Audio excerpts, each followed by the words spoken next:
Hello दोस्तों, नमस्कार। मैं भी एक आप सभी का बहुत बहुत स्वागत करता हूं एक और नए क्लास में। तो आप सब कैसे हैं? उम्मीद करता हूं आप सब अच्छे होंगे और आप सभी की एसएससी जीडी एग्जाम 2026 की तैयारी बहुत ही अच्छी तरीके से चल रही होगी। तो साथियों, जैसा कि एसएससी जीडी 2026 का एग्जाम जल्दी होने वाला है और एसएससी की तरफ से आप सभी के बीच में जल्दी इसका एग्जाम डेट भी अनाउंस होने वाला है, तो आप अपने आप को पूरी तरीके से तैयार कर लें। तो इसीलिए आज की इस क्लास में एक ऐसे मॉडल पेपर को डिस्कस करेंगे जो कि आपके एग्जाम के लिए मोस्ट इंपॉर्टेंट होने वाले हैं और आप सभी को पूरी तरीके से ये समझ में आने वाले हैं कि आपके पेपर में जीके, हिंदी, मैथ, रीजनिंग के सवाल किस लेवल के पूछे जा सकते हैं। तो इस क्लास में मोस्ट इंपॉर्टेंट 55 क्वेश्चन को डिस्कस करेंगे और आप सभी का टारगेट और खुद से 33 क्वेश्चन ठीक करने को होंगे। हुबहू ऐसे ही प्रश्न आएंगे परीक्षा में जैसे प्रश्न आज की इस क्लास में हम लोग डिस्कस करने वाले हैं। तो आप सभी का टारगेट रहेगा, शुरुआत में हम लोग जीके के 20 सवाल को डिस्कस करेंगे। आप जानते हैं कि आपके पेपर में जीके से पूरे 20 सवाल आने वाले जो कि 40 नंबर के। तो आपका टारगेट कम से कम 14 से 15 सवाल का होना चाहिए। हिंदी में उसके बाद 20 सवाल रहेगा, कम से कम 18 से 19 सवाल आप इस क्लास में सही करेंगे। उसके बाद रीजनिंग और मैथ में कम से कम आप खुद से 10 सवाल का टारगेट लेकर चलेंगे इस क्लास में। ओके, और याद रखिएगा आपका पेपर पूरा 80 सवाल का होगा और एक सवाल आप सही करेंगे 2 नंबर, यानी 160 नंबर का आपका पूरा पेपर रहेगा और हर एक प्रश्न पे 1/4 का माइनस मार्किंग होने वाले हैं। इसको भी आप ध्यान रखिएगा। ओके, तो इतना टारगेट आप सभी से हम लास्ट में पूछेंगे, आप अपने टारगेट को पूरा जरूर करिएगा। ओके, एक तरह से ओरिजिनल क्वेश्चन पेपर होने वाले हैं आपके एग्जाम के लिए। ओके, तो चलिए क्लास को शुरू करते हैं। लास्ट में आप लोग स्कोर करेंगे और 20-20 सवाल के बाद हम आप सभी का स्कोर पूछेंगे। आप लोग अपना स्कोर का गिनती करते चलेंगे साथ में। ओके, तो पहला प्रश्न आपकी स्क्रीन पर आ चुका है। मौर्य साम्राज्य के बाद किस राजवंश का शासन आया था? मौर्य साम्राज्य के बाद किस राजवंश का शासन आया था? तो शुंग वंश का। पहले का बी ऑप्शन बिल्कुल परफेक्ट आंसर हो जाएंगे। नेक्स्ट अगला सवाल कॉल करेंगे क्वेश्चन नंबर 2 को। 1876 में स्थापित इंडियन एसोसिएशन की स्थापना किसने की थी? 1876 में स्थापित हुआ था इंडियन एसोसिएशन, तो इसकी स्थापना किसने किया था? सुरेंद्र नाथ बनर्जी ने और आनंद मोहन बोस ने किया था। डी ऑप्शन बिल्कुल परफेक्ट आंसर हो जाएंगे। नेक्स्ट अगला सवाल कॉल करेंगे क्वेश्चन नंबर 3 को। भारतीय संविधान में मौलिक कर्तव्यों की अवधारणा किस देश के संविधान से प्रेरित है? भारतीय संविधान में जो मौलिक कर्तव्य है इसकी अवधारणा किस देश के संविधान से प्रेरित है? तो सोवियत संघ से प्रेरित है। ऑप्शन ए परफेक्ट आंसर हो जाएंगे। नेक्स्ट अगला सवाल कॉल करेंगे क्वेश्चन नंबर 4 को। हरित क्रांति का एक महत्वपूर्ण नुकसान क्या है? हरित क्रांति की शुरुआत लगभग 1966 में हुई थी, तो इसका महत्वपूर्ण नुकसान क्या है? जैव विविधता का नुकसान था। सी ऑप्शन बिल्कुल राइट आंसर हो जाएंगे। नेक्स्ट अगला सवाल कॉल करेंगे क्वेश्चन नंबर 5 को। एक राज्य में मंत्री परिषद सामूहिक रूप से किसके प्रति उत्तरदायी होती है? एक राज्य में मंत्री परिषद सामूहिक रूप से किसके प्रति उत्तरदायी होती है? बताइए। तो राज्य विधानसभा के प्रति उत्तरदायी होती है। बी ऑप्शन बिल्कुल परफेक्ट आंसर हो जाएंगे। अगला सवाल कॉल करेंगे आप लोग क्वेश्चन नंबर 6 का राइट आंसर क्या बनेगा? पश्चिम जेट स्ट्रीम किस क्षेत्र से भारतीय उपमहाद्वीप में पश्चिमी विक्षोभ लाने के लिए जिम्मेदार है? पश्चिम जेट स्ट्रीम किस क्षेत्र से भारतीय उपमहाद्वीप में पश्चिमी विक्षोभ लाने के लिए जिम्मेदार है? तो भूमध्य सागरीय हैं। ऑप्शन ए बिल्कुल परफेक्ट आंसर हो जाएंगे। नेक्स्ट अगला सवाल कॉल करिएगा क्वेश्चन नंबर 7 को। ओली जिरांग एक क्षत्रिय नृत्यांगना निम्नलिखित में से किस राज्य से संबंधित है? ओली जिरांग एक क्षत्रिय नृत्यांगना है, तो किस राज्य से संबंधित है? तो ये अरुणाचल प्रदेश से संबंधित है। बी ऑप्शन बिल्कुल परफेक्ट आंसर हो जाएंगे। ओके, नेक्स्ट अगला सवाल कॉल करिएगा और आगे बढ़ने से पहले आप सभी को ये भाई सिलेक्शन वाले प्रश्नों को एक बार जरूर पढ़ लेना है। जैसे कि आप देख रहे हैं कि इस टाइम एसएससी नए नए सवालों को बहुत अधिक पूछ रहे, लेकिन नए सवाल केवल जीके में ही पूछ रही है। यदि आपने पूरा जीके जिस कंप्लीट पढ़ लिया, इसके अलावा स्टैटिक जीके का जो हम आप सभी को लगभग 2800 क्वेश्चन प्रोवाइड करेंगे, आपने इसे अच्छी तरीके से तैयार कर लिया तो समझ आप जीके में भाई 20 में से 20 सवाल सही करके आ सकते हैं। इसके अलावा करंट अफेयर पूरे 1 साल के प्रोवाइड करेंगे। इंग्लिश प्लस हिंदी के most important with detail solution chapter wise provide करेंगे। रीजनिंग पूरा कंप्लीट विथ डिटेल सोल्यूशन के साथ मिलेगा। मैथ्स के पूरा सोल्यूशन के साथ सारा क्वेश्चन आपको मिल जाएंगे। रीजनिंग और मैथ जो आपके पेपर में 40 सवाल आएंगे, यदि आप इसको कर लिया तो समझिए आप 40 के 40 सवाल सही करके आएंगे, कॉन्फिडेंट के साथ आप करके आएंगे। ओके, मिलेगा आपको कैसे, नीचे नंबर दिखाई दे रहा है, इस पे आप सभी को व्हाट्सएप मैसेज करना है। जैसे आप व्हाट्सएप मैसेज करेंगे टीम आपसे बात करें, मुश्किल से 1 मिनट का समय में आपको पूरा क्वेश्चन मिल जाएगा। लेकिन मेरे दोस्त आपको इसके लिए मात्र 50 रुपीज़ पे करना पड़ेगा, इसको भी आप ध्यान रखिएगा। मात्र 50 रुपीज़ में ये सारा क्वेश्चन आपके पास होगा जो कि एसएससी के नए पैटर्न पे होंगे। यदि आपका भी target SSC GD exam 2026 crack करना है तो भाई आप इसको जरूर पढ़िए, और सभी को ये करना अनिवार्य, समय नहीं है, इसको आप अभी लेकर अच्छी तरीके से अपनी तैयारी को और भी मजबूत करिए। देखिए क्वेश्चन नंबर 8, भारत ने आखिरी बार एशियाई खेलों की मेजबानी कब की थी? भारत ने आखिरी बार एशियाई खेलों की मेजबानी किस वर्ष में किया था? तो 1982 में किया था। सी ऑप्शन राइट आंसर हो जाएंगे। अगला सवाल कॉल करिएगा क्वेश्चन नंबर 9 को, प्रधानमंत्री मुद्रा योजना किसने शुरू की थी? प्रधानमंत्री मुद्रा योजना किसने शुरू की थी? जो कि 8 अप्रैल 2015 को शुरुआत हुई थी, देश के प्रधानमंत्री श्री नरेंद्र मोदी जी ने शुरू की थी। ऑप्शन सी परफेक्ट आंसर हो जाएंगे, 2015 में इसकी शुरुआत हुआ था। ओके, प्रधानमंत्री मुद्रा योजना की। क्वेश्चन नंबर 10 को देखिए, बोहाग बिहू जिसे और किस बिहू भी कहा जाता है? आनंद का त्यौहार है और असमिया नववर्ष और वसंत की शुरुआत का प्रतीक है। बताएंगे आप सभी। बोहाग बिहू जिसे रोंगाली बिहू भी कहा जाता है, ध्यान रखिएगा, आनंद का यह त्यौहार है और असमिया नववर्ष और वसंत की शुरुआत का ये प्रतीक भी है। डी ऑप्शन बिल्कुल परफेक्ट आंसर हो जाएंगे। नेक्स्ट अगला सवाल कॉल करिएगा क्वेश्चन नंबर 11 को, रोलिंग प्लान कब आया था? बताइए, रोलिंग प्लान कब अपनाया गया था या कब आया था, सभी बताएंगे। तो 5वीं पंचवर्षीय योजना के बाद रोलिंग प्लान अपनाया गया था। ऑप्शन इस सवाल का बिल्कुल परफेक्ट आंसर हो जाएंगे। नेक्स्ट अगला सवाल कॉल करेंगे क्वेश्चन नंबर 12 को, टी बाला सरस्वती जिन्हें संगीत नाटक अकादमी और पद्म विभूषण पुरस्कार मिला, वो एक कौन सी नृत्यांगना थी? बताइए, टी बाला सरस्वती जिन्हें संगीत नाटक अकादमी और पद्म विभूषण पुरस्कार मिला, वो एक कौन सी नृत्यांगना थी? बताइए, तो भरतनाट्यम की नृत्यांगना थी। डी ऑप्शन बिल्कुल राइट आंसर हो जाएंगे। ओके, और साथियों यदि आप चैनल पे नए हैं तो चैनल को सब्सक्राइब करने के बाद नोटिफिकेशन को भी ऑन कर लेंगे। ओके, राज्यपाल को पद की शपथ कौन दिलाता है? राज्यपाल को पद की शपथ कौन दिलाता है? बताएंगे आप सभी। तो उच्च न्यायालय के मुख्य न्यायाधीश दिलाते हैं। ऑप्शन ए बिल्कुल परफेक्ट आंसर हो जाएंगे। अगला सवाल कॉल करिएगा क्वेश्चन नंबर 14 को, अर्थव्यवस्था के महत्वपूर्ण क्षेत्रों पर राज्य के नियंत्रण के उद्देश्य के अनुरूप 1956 का औद्योगिक नीति संकल्प अधिनियमित किया गया था, जो कि किस पंचवर्षीय योजना की नींव के रूप में कार्य करता है? आप सभी को यदि मालूम होगा कि 1956 में कौन से पंचवर्षीय योजना की शुरुआत हुई थी तो इस सवाल का राइट आंसर आप बता सकते हैं। बताइए, 1956 आपको बस भाई वर्ष दिख गया तो आप तुरंत क्या बताएंगे? दूसरी पंचवर्षीय योजना, क्योंकि पहली पंचवर्षीय योजना तो 1951 से लेकर 56 तक चला था, दूसरी 56 में शुरुआत हुआ, 61 में समाप्त हुआ था। सवाल क्या पूछा है कि 1956 का औद्योगिक नीति संकल्प अधिनियमित किया गया था, तो ये दूसरी पंचवर्षीय योजना में। बी ऑप्शन बिल्कुल परफेक्ट आंसर हो जाएंगे। ओके, नेक्स्ट अगला सवाल कॉल करिएगा क्वेश्चन नंबर 15 को, प्रधानमंत्री मुद्रा योजना, इसमें शिशु श्रेणी के लिए ऋण कवर कितने रुपए तक की है?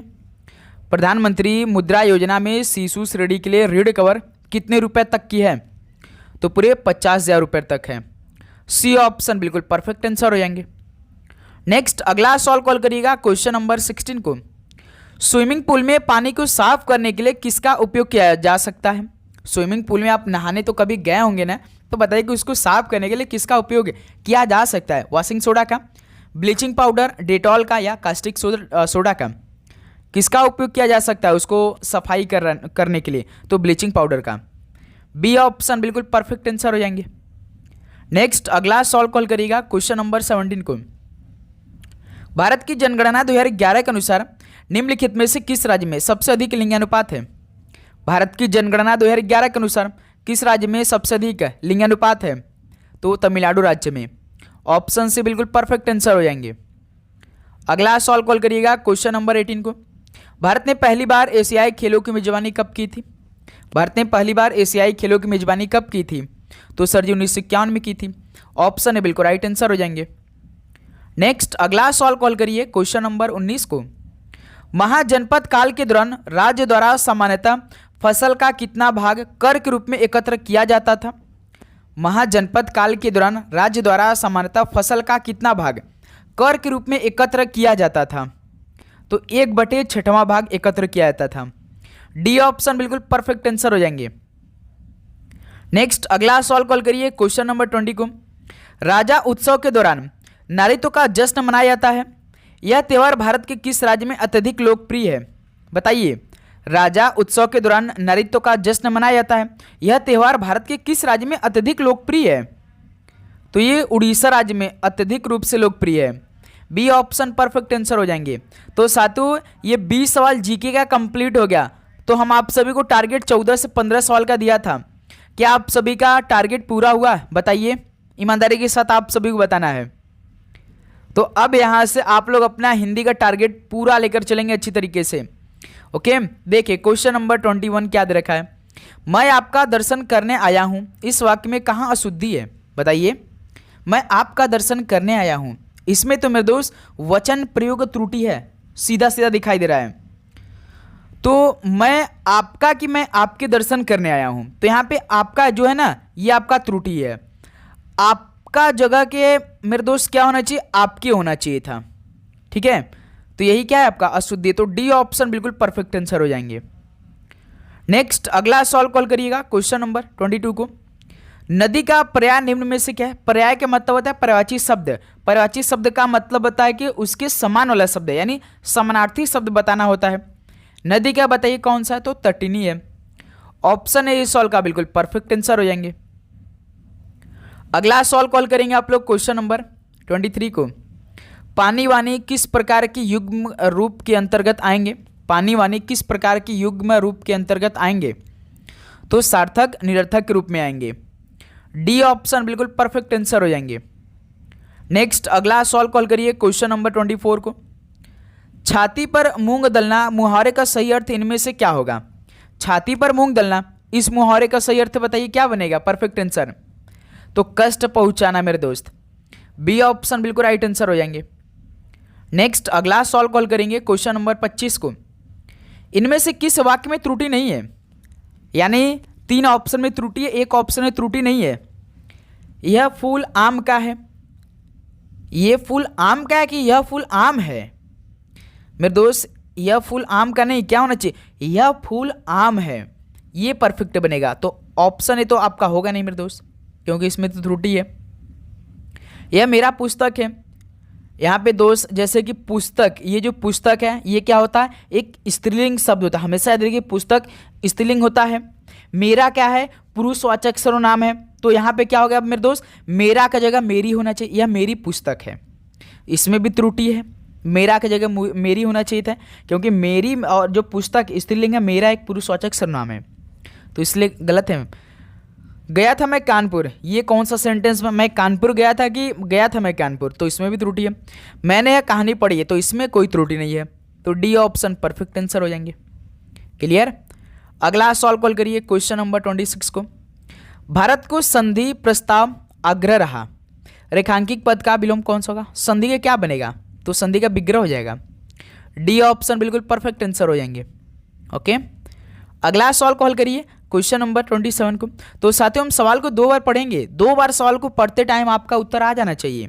ओके, देखिए निम्नलिखित वाक्यांश के लिए सार्थक शब्द चुनिए। लंबे पेट वाला, क्या बोलेंगे? लंबे पेट वाला यानी लंबोदर। ऑप्शन से बिल्कुल राइट आंसर हो जाएंगे। अगला सवाल कॉल करेंगे क्वेश्चन नंबर 28 को। निम्नलिखित वाक्य के किस खंड में अशुद्धि है? अधिकांश धन व्यर्थ गया। अधिकांश, ये देखिए अधिकांश कैसे लिखते हैं हम लोग? इसमें वर्तनीय प्रयोग त्रुटि है। वर्तनी जैसे हम लोग करते हैं तो इसमें त्रुटि होता है तो बोलने से। तो अधिकांश मेरे दोस्त सलीफा सा वाला रहता है भाई, और इस पर एक बिंदु रहता है, ऐसे अधिकांश लिखा है। तो यही क्या हो जाएगा? डी ऑप्शन परफेक्ट आंसर हो जाएंगे। क्लियर। नेक्स्ट अगला सवाल कॉल करेंगे क्वेश्चन नंबर 29 को। मुमुक्षु शब्द के लिए सही वाक्य क्या होगा? मुमुक्षु शब्द के लिए सही वाक्य क्या बनेगा? बताइए। मोक्ष की इच्छा करने वाला, इसको मुमुक्षु बोलते हैं। डी ऑप्शन बिल्कुल राइट आंसर हो जाएंगे। ओके, चलिए अगला सवाल कॉल करिए क्वेश्चन नंबर 30 को। छीड़ का विलोम शब्द नीचे दिए गए विकल्पों में से चुनिए। छीड़ का विलोम शब्द क्या बनेगा? छीड़ का पुष्ट हो जाएगा। ऑप्शन से बिल्कुल राइट आंसर हो जाएंगे। अगला सवाल कॉल करिएगा क्वेश्चन नंबर 31 को।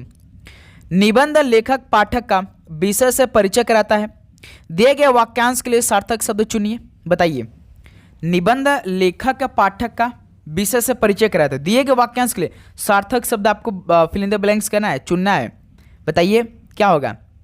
यानी निबंध लेखक पाठक का प्रस्तावना विषय से परिचित कराता है, प्रस्तावना में। तो डी ऑप्शन बिल्कुल परफेक्ट आंसर हो जाएंगे। अगला सवाल कॉल करिएगा, क्वेश्चन नंबर 32 को। संस्कृत शब्द राजन का शुद्ध स्त्रीलिंग रूप क्या होगा? बताइए, संस्कृत शब्द राजन है, इसका शुद्ध स्त्रीलिंग क्या बनेगा? तो राज्ञी हो जाएगा। बी ऑप्शन बिल्कुल राइट आंसर हो जाएंगे। अगला सवाल कॉल करिए, क्वेश्चन नंबर 33 को। यदि कनिष्ठ ज्येष्ठ है उसी प्रकार निम्नलिखित में से कौन एक सही युग्म है? यदि कनिष्ठ ज्येष्ठ है उसी प्रकार कौन सा एक सही युग्म है? बताइए। तो अनुकूल प्रतिकूल सीधा सीधा दिखाई दे रहा है, डी ऑप्शन बिल्कुल राइट आंसर हो जाएंगे। नेक्स्ट अगला सवाल कॉल करिए, क्वेश्चन नंबर 34। निम्नलिखित वाक्यांश के लिए उपयुक्त सार्थक शब्द क्या हो भाई? हाल में ही हुआ बच्चा, हाल में ही हुआ जो बच्चा है उसको हम क्या बोलते हैं? नवजात, नया बच्चा, बचपन या बच्चा क्या बोलते हैं? नवजात शिशु बोलते हैं ना। ऑप्शन है बिल्कुल परफेक्ट आंसर हो जाएंगे। स्कोर भाई आप लोग अपना गिनती करते चलिएगा, काउंट करते चलिएगा। इसके बाद आप सभी से जब 40 सवाल कंप्लीट होगा तो पूछेंगे हिंदी में। निम्नलिखित वाक्यांश के लिए सार्थक शब्द चुनिए। जिसके समान कोई दूसरा न हो, जिसके समान कोई दूसरा न हो उसको क्या बोलेंगे? अद्वितीय बोलेंगे।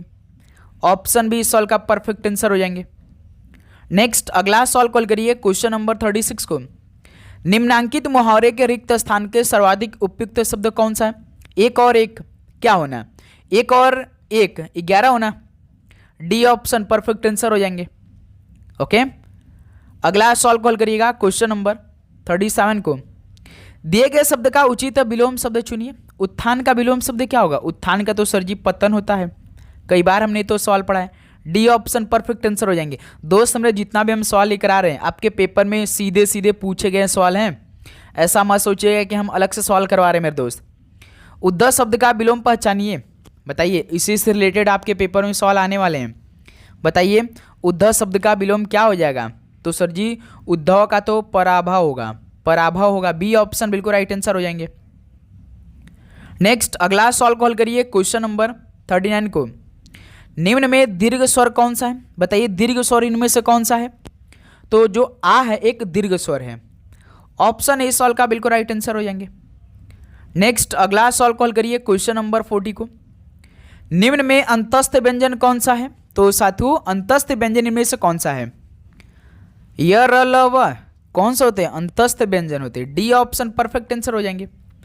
तो ये भी 20 सवाल हिंदी का कंप्लीट हो गया। तो हम आप सभी को लगभग 16 से 17 सवाल सही करने का टारगेट दिया था। बताइए कितना बना आप सभी का स्कोर ईमानदारी के साथ। अब यहाँ से हम लोग मैथ और रीजनिंग के सवालों को हल करेंगे। 10 सवाल आप सभी को दोनों पोर्शन मिलाकर सही करना है। दी गई श्रेणी में प्रश्न चिन्ह के स्थान पर क्या आना चाहिए? 310, 320, 331, 343, 356 प्रश्नवाचक चिन्ह। तो प्रश्नवाचक चिन्ह की जगह पर क्या आना चाहिए? हल करेंगे आप सभी लोग। आसान सवाल है भाई। जैसे 310 ऐसा करते हैं ना हम लोग, केवल 10 20 लिखते, 3 को रहने देते हैं। 10 20 31 43 56 जब हमारा आंसर आएगा तो उसमें 3 लगा देंगे, क्योंकि देखिए 3 3 300 300 300 शुरुआत हुआ है। 10 से 20 यानी +10 हुआ है। 20 से 31 +11 हुआ है। 31 43 +12 हुआ है। 43 से 56 +13। देखिए 10 11 12 13 सिंपल सा, यानी हम 56 में 14 जोड़ देंगे भाई। 56 में 14 जोड़ें कितना आएगा? 70, यानी 370 हमारा आंसर होगा। तो अब पहला ऑप्शन परफेक्ट आंसर हो जाएंगे। क्लियर?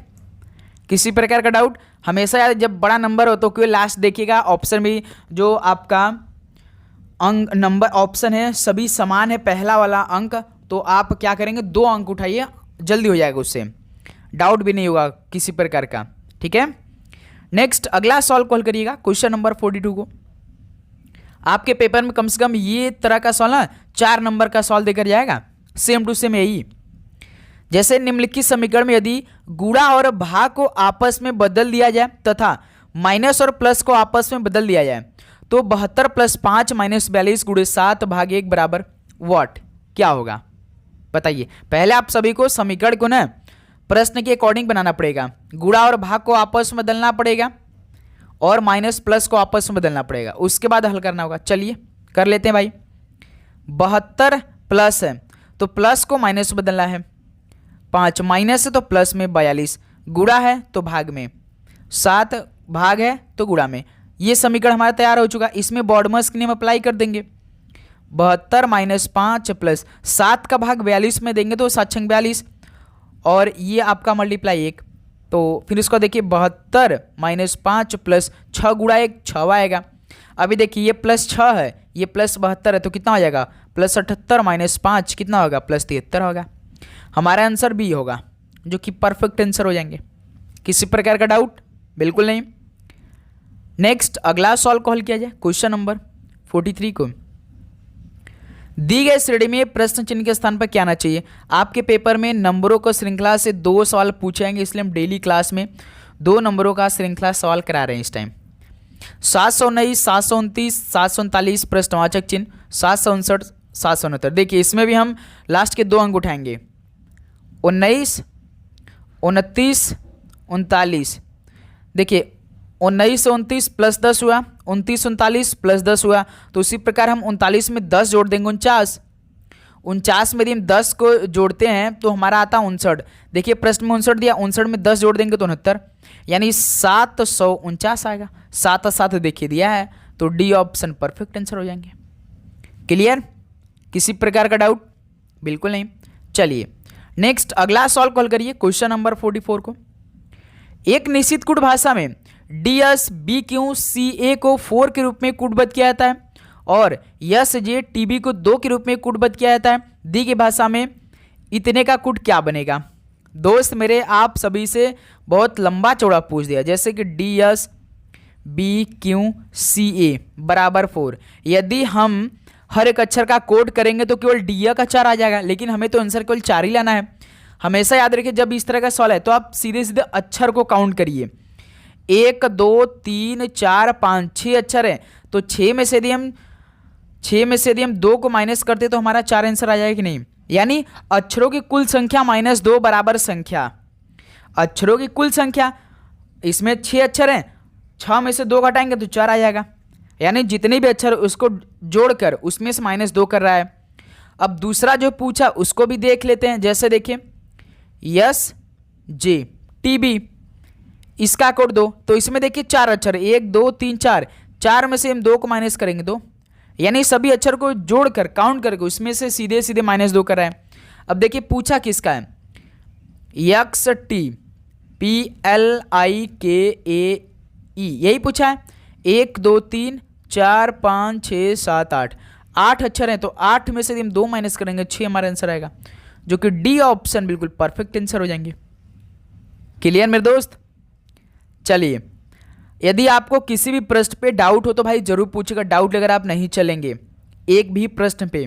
ओके, यदि शब्द ग्लोरीफाई के प्रत्येक अक्षरों को अंग्रेजी वर्णमाला क्रम में व्यवस्थित किया जाए तो कितने अक्षरों के स्थान बिल्कुल अपरिवर्तित रहेंगे, यानी अनचेंज रहेंगे। आप सभी को ये जो ग्लोरीफाई दिया है ना, सबसे पहले आप सभी को अंग्रेजी वर्णमाला के क्रम में सेट करना है, जैसे कि ABCDEFG ऐसे, लेकिन आपको ये ग्लोरीफाई के इन्हीं अक्षरों का इस्तेमाल करके। तो सबसे पहले कौन आएंगे अक्षर मेरे दोस्त? F आ जाएगा, F के बाद G आ जाएगा, GH नहीं I आ जाएगा, JK L है भाई, LMNO है, R भी है तो R आ जाएगा, Y। अब देखिए G से F बदल गया, L से G बदल गया, O से I बदल गया, R से L बदल गया, I से O बदल गया, F से R बदल गया। अब देखिए Y सेम पोजीशन पे, यानी यही अक्षर अपने स्थान को बिल्कुल अनचेंज करेंगे, तो केवल एक अक्षर, तो बी ऑप्शन परफेक्ट आंसर हो जाएंगे। क्लियर? किसी प्रकार का डाउट? बिल्कुल नहीं। चलिए नेक्स्ट अगला सॉल्व कॉल करिए। क्वेश्चन नंबर 46 का राइट आंसर क्या बनेगा? अंग्रेजी वर्णमाला क्रम के आधार पर एक निश्चित तरीके से ADGI BFJM से संबंधित है, उसी प्रकार EHLN FJOR से संबंधित है। समान तरह का अनुसरण करते हुए GK PQ निम्नलिखित में से किससे संबंधित है? बताइए। हमेशा याद रखिए आपका पेपर केवल 1 ही घंटे का होने वाला है, टाइम बचत आपका यहीं पर होने वाला है। जैसे कि आप इसको भी हल करेंगे और इसको भी हल करेंगे तो आपका यहीं पर टाइम जाएगा कि नहीं? बताइए। तो आप हमेशा याद रखिए, जब दो आपको दिया हो, दो रिलेशन पता करने को दिया हो, तो आप केवल पहले का रिलेशन आप पता करिए। आपने यदि इसका रिलेशन पता कर लिया तो आप तुरंत इसको हल कर देंगे, आपका आंसर निकल आएगा। केवल हम देखिए पहले का रिलेशन चेक करेंगे। एडीजीआई का, एडीजीआई का हम ये लिख रहे हैं, लेकिन पेपर में आप लिखेंगे नहीं, आपको हर एक अक्षर का वर्ड मालूम होना चाहिए, नंबरिंग मालूम होना चाहिए। जैसे ए 1 होता है, बी 2, तो इसमें देखिए +1 हुआ है। डी 4 होता है, एफ 6 होता है, तो इसमें +2 हुआ है। जी 7 होता है, जे 10 हुआ है, तो इसमें +3 हुआ है। आई 9, एम 13, तो इसमें +4 हुआ है। अब इसमें देखिए +1, +2, +3, +4 का रिलेशन लगा है। सेम प्रोसेस आप इसमें भी लगा देंगे, जो आपका जी के पी क्यू पूछा है। तो चलिए इसमें लगा लेते हैं भाई, जी के पी क्यू। तो +1, +2, +3, +4 यही करना था। जैसे जी 7 होता है, 7 में 1 जोड़ देंगे 8, 8 पे यच आता है। के होता है 11, 11 तो 13, 13 पे यम आता है। पी होता है 16, 16 3 19, 19 पे यस आता है। क्यों होता है 17, 17 4 21, 21 पे यू आता है। HMSU, HMSU डी ऑप्शन देखिए परफेक्ट आंसर हो जाएंगे। ओके, किसी प्रकार का डाउट? बिल्कुल नहीं। नेक्स्ट अगला सॉल्व कॉल करिए जरा, क्वेश्चन नंबर 47 का राइट आंसर क्या बनेगा। अब एक और सॉल्व भाई सेम उसी तरह। एक निश्चित कुड़ भाषा में NFTBZ को 20 के रूप में कुटबद्ध किया जाता है। JOQ को 12 के रूप में कुटबद्ध किया जाता है। बी के भाषा में GZFESITY का कुट क्या होगा? हल करिए। NFTBZ इसका कोड केवल 20 क्या है, बताइए कैसे क्या होगा? हल करिए मेरे दोस्त, मोस्ट इंपॉर्टेंट है। अब इसमें हमने वो क्या बताया, यदि हम हर एक अक्षर का कोड करेंगे तो N14 F6 इन्हीं का कोड करने पर 20 आ जाएगा। यदि हम इसका उल्टा भी करेंगे तो बहुत ज़्यादा हो जाएगा। तो आप क्या करेंगे, तुरंत अक्षर को काउंट करिए। 1 2 3 4 5, 5 अक्षर हैं, तो 5 में हम किसका मल्टीप्लाई करेंगे, 20 आए, तो 4 का मल्टीप्लाई करिए 20। तो टोटल अक्षर आपको काउंट करके उसमें 4 का मल्टीप्लाई करना है, सीधा सीधा। उसी प्रकार दूसरा देखिए ZOQ दिया है। ZOQ में 3 अक्षर है, 3 में 4 का मल्टीप्लाई कर देंगे तो 12 आएगा। देखिए यहाँ पे ZOQ को 12 कोड किया है। क्लियर? यानी अक्षर को काउंट करा, यानी अक्षरों की कुल संख्या मल्टीप्लाई बाय 4 कर रहा है। अब देखिए इसमें जैसे GZFESITY है, इसमें टोटल अक्षर को गिनिए 1 2 3 4 5 6 7 8, 8 अक्षर हैं, 8 में 4 का मल्टीप्लाई करना होगा क्योंकि 4 से मल्टीप्लाई करें, 32 आंसर आएगा इसका। तो सी ऑप्शन परफेक्ट आंसर हो जाएंगे। चलिए एक सवाल हम आप सभी से पूछ रहे हैं, हम इन्वायरमेंट लिख नहीं रहे हैं, लेकिन आप सभी को इन्वायरमेंट का कोड बताना है। सेम यही प्रोसेस लगाना है, मल्टीप्लाई 4 यानी अक्षरों कुल संख्या इंटू 4 बराबर वॉट, क्या आंसर आएगा? इन्वायरमेंट में जो वातावरण होती है उसका इंग्लिश में इन्वायरमेंट होता है ना, उसको बताइए कितना आंसर आएगा। नेक्स्ट अगला सॉल्व कॉल करते हैं, क्वेश्चन नंबर 48 को। एक निश्चित तरीके से KB23 SK 50 संबंधित है, उसी प्रकार BP 12 GY 39 से संबंधित है। समांतर का अनुसरण करते हुए MH 31 निम्नलिखित में से किससे संबंधित है? हल करते हैं भाई इसको भी। अब देखिए इसमें KB23 अक्षर और नंबर साथ में दिया है, SK बराबर 50। तो सबसे पहले हमेशा याद रखिए जब अक्षर और नंबर साथ में दे तो आप सभी को तुरंत नंबर को हल करना है। जैसे 23 से 50, तो 23 में हम 27 को जोड़ेंगे तो मेरे दोस्त 50 हो जाएगा। उसका देखिए अब हम लोग अक्षर को हल करते हैं। के होता है 11, यस होता है 19, 11 से 19 हुआ यानी इसमें +8 हुआ है। बी देखिए 2 होता है, के होता है 11, 2 से 11 इसमें +9 हुआ है। यानी इसमें ना अक्षर को हल करने पर +8 +9 हुआ है, नंबर को हल करने में +27 हुआ है। दूसरा भी सॉल्व कर लेते हैं भाई, देखते हैं क्या यही सेम प्रोसेस है। देखिए BP 12 JY 39, अब देखिए 12 से 39 तो इसमें सीधा सीधा +27 किया है भाई। B होता है 2, J होता है 10 तो +8 इसमें हुआ, P होता है 16, Y होता है 25, 16 9 25। ये क्लियर होगा कि भाई इसमें अक्षर में +8 +9 हो रहा है और नंबर में +27 हो रहा है। सेम प्रोसेस हम MH 31 में लगा देंगे। MH 31 में तो इसमें 27 जोड़ देते हैं, पहले नंबर में कितना आएगा 7 1 8 3 2 5 यानी 58 में आंसर आएगा। M में +8, H में +9 करना है। M होता 13, ठीक, H होता 8, 13 21, 21 पे U, 8 9 17, 17 पे Q, U क्यों 58 पहला ऑप्शन, बिल्कुल परफेक्ट आंसर हो जाएंगे। क्लियर? सभी को समझ में आया? नेक्स्ट अगला सॉल्व कॉल करिएगा क्वेश्चन नंबर 59 को। अंग्रेजी वर्णमाला क्रम के आधार पर दी गई श्रृंखला में प्रश्न चिन्ह के स्थान पर क्या आएगा? DDI, BBD, ZZY, XXT प्रश्नवाचक चिन्ह। हल करिए। अच्छा सवाल है मेरे दोस्त। जैसे देखिए DD, BB, ZZ, XX, यानी देखिए BB भाई हम दो अक्षर को तो हल ही नहीं करेंगे, क्योंकि देखिए DD, BB, ZZ, XX तो ऑप्शन में देखिए स्टार्टिंग के दो अक्षर तक BB दिया है। हम चाहे पहले अक्षर का रिलेशन निकाल ले तो भी हमारा भी आएगा, यदि हम दूसरे अक्षर का रिलेशन निकालते हैं तो भी हमारा भी आएगा। तो हम क्यों हल करें, सीधा सीधा हम आखिरी अक्षर का रिलेशन निकाल कर जो अलग ऑप्शन आएगा वही हमारा आंसर हो जाएगा। तो चलिए देखते हैं, हल करते हैं। IDYT, I होता 9, D होता 4, Y होता 25, T होता 20। अब इसे आप लोग हल करिए जरा, कितना आंसर आएगा मेरे दोस्त? आप सभी को ये हल करना। जैसे 9 से 4 हुआ है, -5 हुआ है। अब यहाँ पे D को आप 30 कर लेंगे। जैसे आप जानते हैं A से लेकर आपका Z तक 26 होता है, 27 पे A, तो 27 पे 28 पे B, 29 पे C, 30 पे D।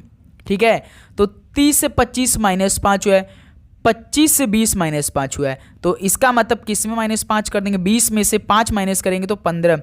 15 पे कौन आता है दोस्त? O आता है, तो B भी O, तो C ऑप्शन परफेक्ट आंसर। ऐसे ये सवाल हल हुआ है भाई, ध्यान रखिएगा आप लोग। क्लियर? चलिए नेक्स्ट अगला सवाल कॉल करिए। क्वेश्चन नंबर 50 का राइट आंसर क्या बनेगा?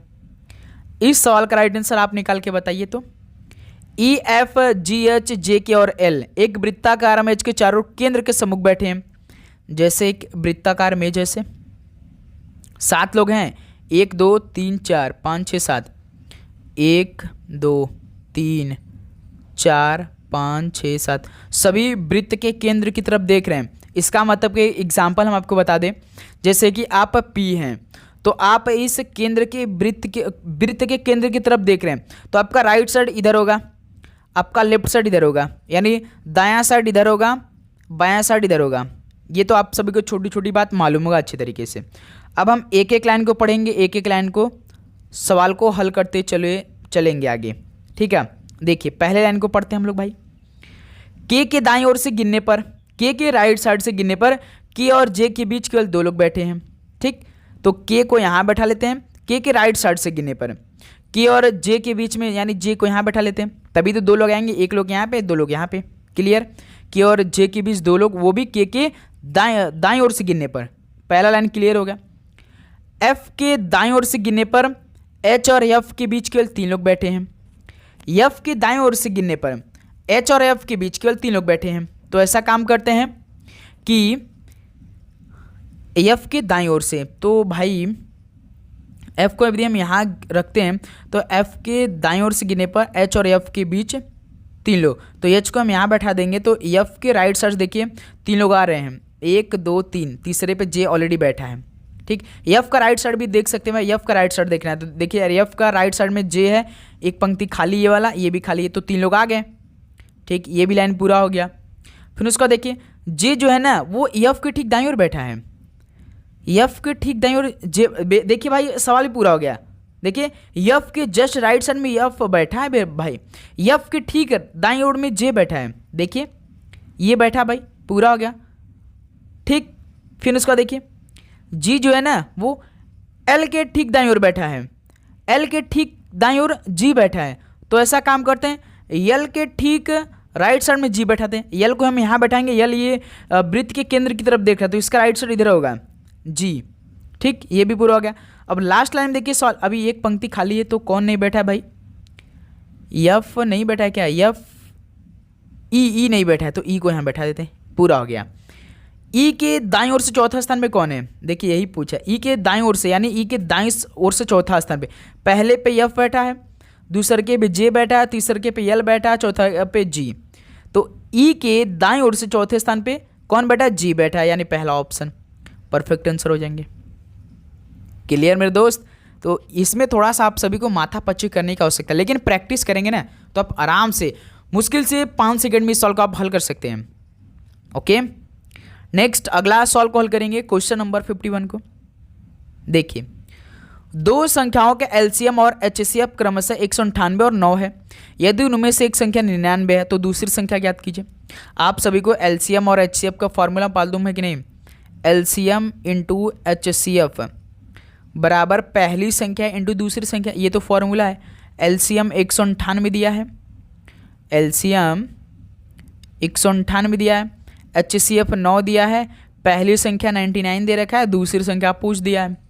जब यहाँ से हम लोग दूसरी संख्या निकालेंगे तो 198 गुणे 9 बटे में 99 हो जाएगा। ये होगा 9 एकम 9, 11 9 99 में 9 का भाग आप 99 देंगे तो 11 बार में।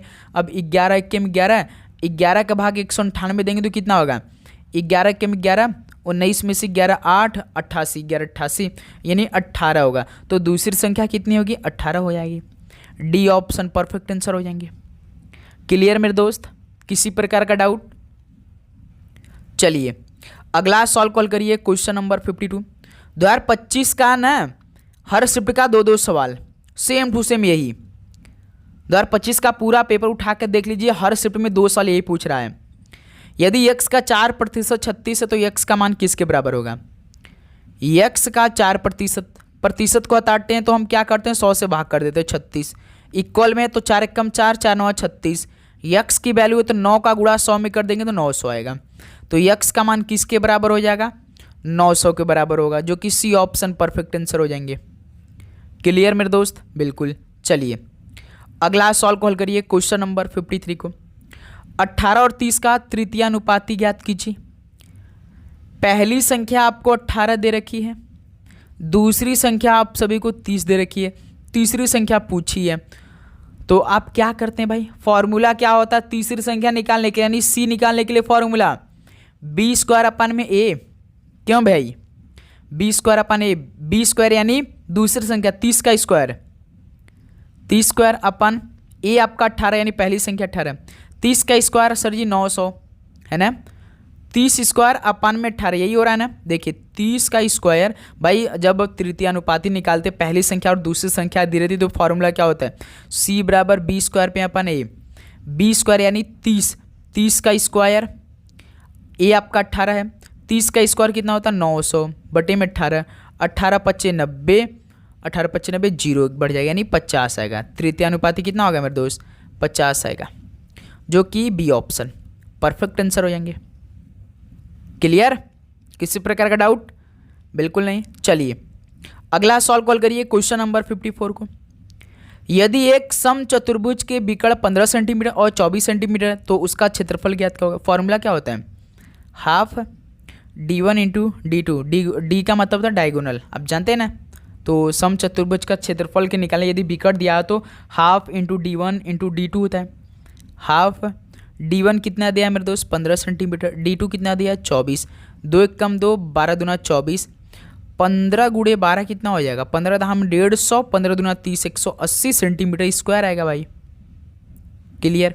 कौन सा ऑप्शन है? सी ऑप्शन परफेक्ट आंसर हो जाएंगे भाई। इस सवाल को हल करने में ने आप सभी को मुश्किल के 1 से 2 सेकंड का समय लगना चाहिए, तभी तो भाई आप 150 प्लस स्कोर करने वाले हैं। अपने शिफ्ट में इतने का टारगेट आप सभी का होना ही चाहिए मेरे दोस्त। 7 व्यक्ति हैं, A B L M N S और टी एक पंक्ति में उत्तर के सम्मुख बैठे हैं। एक पंक्ति है, ये सभी उत्तर के तरफ बैठे, 1 2 3 4 5 6 7, ठीक है। एक एक लाइन इसमें भी पढ़ेंगे, एक एक लाइन कंप्लीट करेंगे। टी और यम के बीच केवल 2 व्यक्ति बैठे हैं, टी और यम के बीच केवल 2 व्यक्ति बैठे हैं, ठीक है। यन के दाईं ओर केवल एल बैठा है, यन के दाईं ओर केवल एल बैठा है, तो यन को हम यहाँ बैठा के एल को यहाँ बैठा देंगे, तभी तो यन के राइट साइड में भाई सभी उत्तर की तरफ, उत्तर को ऊपर होता है, नॉर्थ ऊपर होता है, तो सभी ऊपर की तरफ देख रहे हैं, तो राइट साइड इधर होगा, लेफ्ट साइड इधर होगा। छोटी छोटी बात आप सभी को मालूम होगा मेरे दोस्त। चलिए भाई पहले बता दें आप सभी को, जैसे कि आप जानते हैं दिशा ईस्ट वेस्ट नॉर्थ साउथ होता है, ठीक है। नॉर्थ ऊपर है, तो इसका मतलब कि ये जो पंक्ति आपका है 1 2 3 4 5 6 7, हम यदि P को यहाँ बैठा रहे तो इसका राइट साइड इधर होगा ना भाई, और लेफ्ट साइड इधर होगा, यानी दाएं साइड इधर होगा और बायां साइड इधर होगा, ठीक है। अब देखिए एक एक लाइन को पढ़ेंगे, एक लाइन को कंप्लीट करेंगे। जैसे पहला लाइन क्या दिया, टी और यम के बीच केवल 2 व्यक्ति बैठे हैं। टी को यहाँ बैठा देते हैं, यम को यहाँ बैठा दें, तभी तो टी और यम के बीच केवल 2 लोग बैठे हैं। ठीक है, यन के दाईं ओर केवल एल बैठा है। यन को जब हम यहाँ बैठाएंगे तभी तो यन के दाईं ओर केवल एल ही बैठा है, उसके बाद कोई नहीं बैठा है सवाल के अकॉर्डिंग। यम और यन के बीच केवल एक व्यक्ति बैठा है। देखिए यम और यन के बीच केवल एक व्यक्ति, ठीक है, ये भी पूरा हो गया। फिर उसके बाद बी जो है वो यस के दाईं ओर किसी स्थान पर बैठा है। यस के दाईं ओर किसी स्थान में बी बैठा है, लेकिन ए के बाईं ओर किसी स्थान बैठा है। ये थोड़ा सा क्रिटिकल होने वाला है।